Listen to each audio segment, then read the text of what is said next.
দেশে সাম্প্রতিক অগ্নিকাণ্ডের ঘটনায় এবার বড় অভিযোগ তুললেন ডাকসুর ভিপি সাদিক কায়েম। সাম্প্রতিক এসব ঘটনাকে দুর্ঘটনা নয় বরং পতিত ফ্যাসিস্ট এবং তার দোসরদের ষড়যন্ত্র হিসেবেই দেখছেন তিনি। এ সকল ঘটনা জাতীয় নিরাপত্তা ও সুরক্ষার সক্ষমতাকে প্রশ্নবিদ্ধ করছে বলে দাবি তার।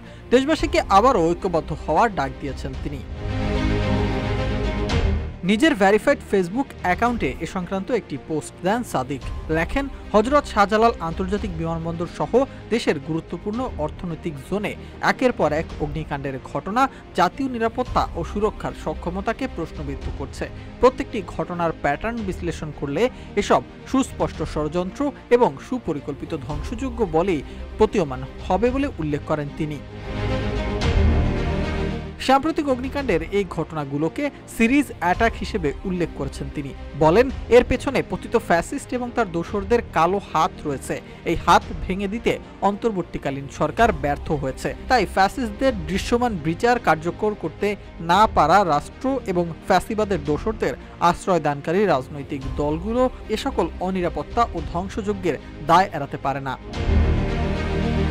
এ সকল অপতৎপরতা রুখে দিতে সকলকে আবারও ঐক্যবদ্ধ হওয়ার আহ্বান জানান সাদিক। বলেন, ছাত্র সমাজ এবং দেশবাসীর প্রতি আহ্বান, আধিপত্যবাদী এবং দেশ বিরোধী অপশক্তির বিরুদ্ধে পুনরায় ঐক্যবদ্ধ হন।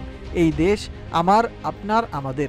রক্তের দামে কেনা আমাদের এই দেশকে কেউ ব্যর্থ অকার্যকর রাষ্ট্র বানাতে চাইলে তার খায়েশ যথোপযুক্তভাবেই মিটিয়ে দিতে হবে।